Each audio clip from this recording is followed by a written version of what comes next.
Hey guys, my name is Spencer Coffman. Thank you so much for watching these videos. They're all about teaching you how to read people and detect deception so that you will be able to tell if someone is lying to you. Today we have something that you may or may not have heard about before. It is a way that people communicate with each other, and it is a form of language that they use when they are trying to sound better or more elevated than they are. It's almost as if they're trying to sound a little bit more intelligent, a little bit more believable, and people use this all of the time. Oftentimes they rehearse it ahead of time so that it doesn't even sound like it's out of place or unnatural. So it sounds really natural, and the tough part for you is determining whether or not this person really knows what they're talking about or whether they have just rehearsed enough to sound like they know what they're talking about. So that's what we're going to talk about today. Here it is, deception tip number 31.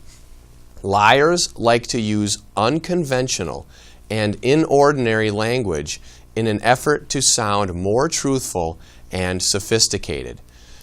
So this happens all the time when someone is trying to, usually when someone is trying to push their opinions on someone else or push their ideals on someone else. A lot of times it could happen with sales or when someone is trying to sell something. You maybe will see this with car salesmen a lot, where they would, all of a sudden they start telling you a lot of statistics, or they have all these reports, or these scientific studies have been done. And not just saying, oh, here are some statistics, here are some scientific studies, here is what the results say. They might say, in 1972, this happened, and then they came out with this, and in 1994, another study was done with XYZ number of participants, and then they found these results, and it was significant at this level, and you're like, whoa, this is like a ton of information. But they're using all of these dates and all of these statistics to sound more credible.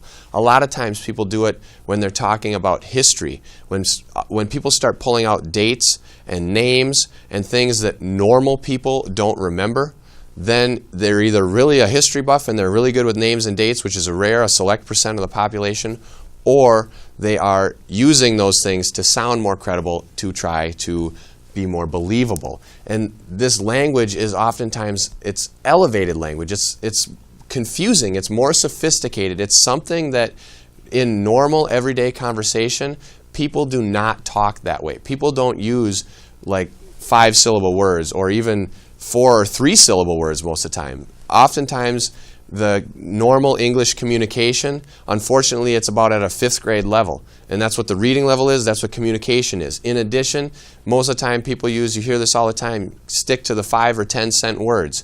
Just easy to understand. If you played back the transcript of this, most of the words that I'm using are less than 3 syllables.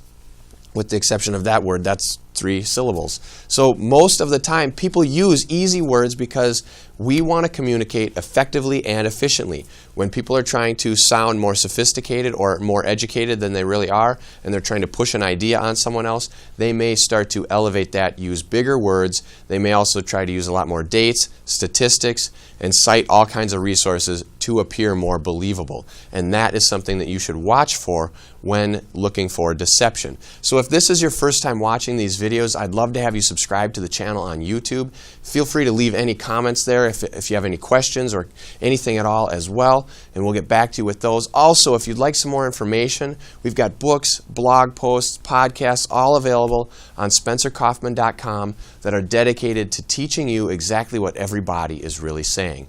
Until next time.